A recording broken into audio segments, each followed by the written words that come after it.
kvinnans ställning i islam är kanske mest diskuterat ämne här i västvärlden framförallt. Eftersom ämnet är så viktigt tyckte vi att det är värdefullt att föreläsa den på svenska också.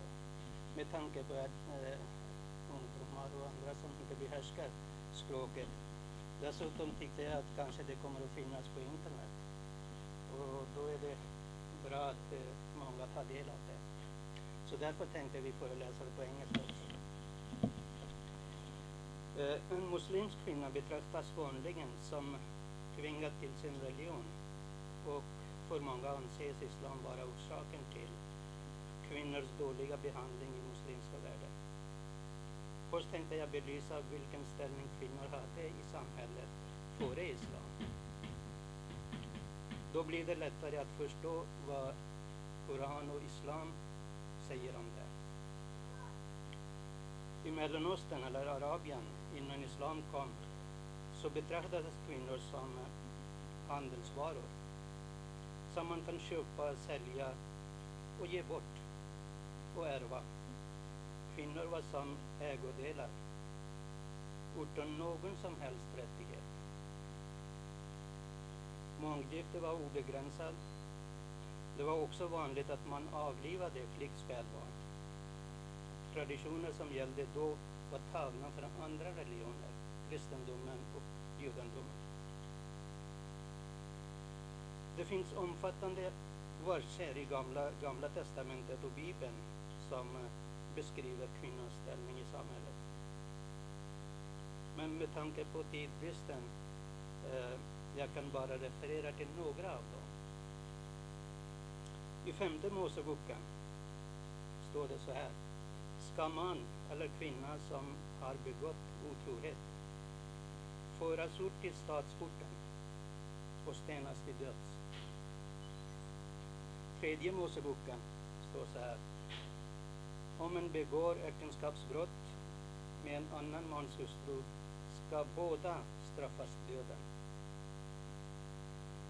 Och 3:e Moseboken sägs också att om en man tar en kvinna och hennes mor till hustru, alla tre ska brännas.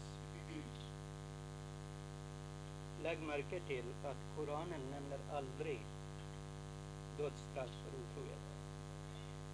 Men tyvärr i vissa muslimska kretsar tillämpas det här straffet ändå.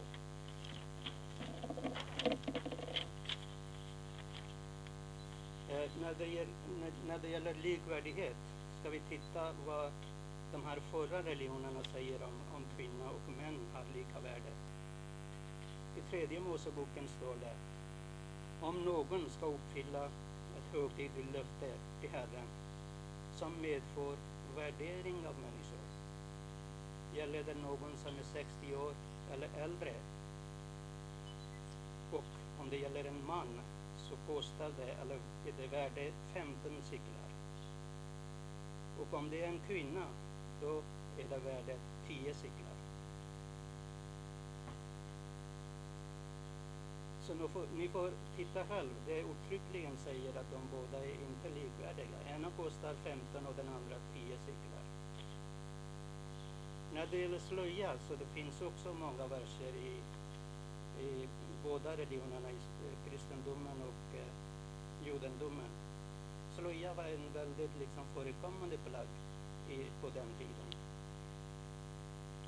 Jag ska benämna lite grann om månggifte. I första kungaboken står det om profeten Suleiman. Han hade 700 hustrur och 300 bihustrur. Hans kvinnor förledde honom till avfall.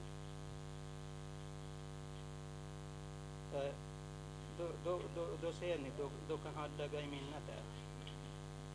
I Domarboken 8, vers 30 står det: Geidon var far till 70 söner och han hade många hustrur.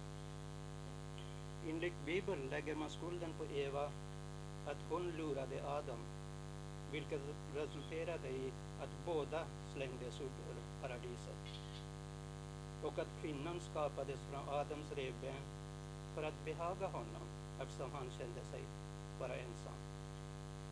Enligt Bibeln är kvinnan roten till allt ont i världen. Så ni fick en bild av kvinnans ställning i judendomen och kristendomen. Det är märkligt att det är just kristna världen som mest kritiserar islam, utan att tänka på vad som egentligen står i deras egen religion. Faktum är att islam är den första religion som revolutionerade kvinnans ställning i samhället. Då islam kom för drygt 1400 år sedan innebär det en stor frigörelse för kvinnan, och många av de rättigheter som hon då gavs har inte kvinnor i övriga världen fått förrän flera hundra år efteråt. Och vissa av de där rättigheterna som Koranen bjuder på, inte ens idag har kvinnor i många samhällen. Det var islam som gav kvinnan en juridisk status, som att ge henne rättigheter och skyldigheter. Hon fick välja sin livspartner, en rättighet som var otänkbar för 1400 år sedan. Äktenskapet blev ett kontrakt mellan maken och makan, tvärt emot de sedvänjor som gällde då. Makens rätt att skilja sig omgående begränsades genom en 3 månaders betänkeperiod.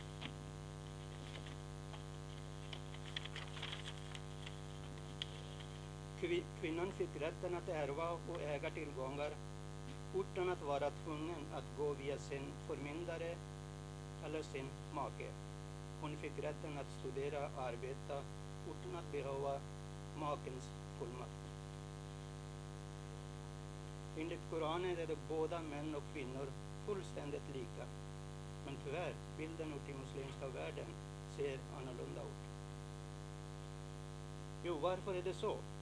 Svaret är inte enkelt, men i huvudsak beror detta på i första hand felaktig tolkning av halvlärda mullor, och i andra hand de traditioner som ärvdes från andra religioner som jag nyss har berättat.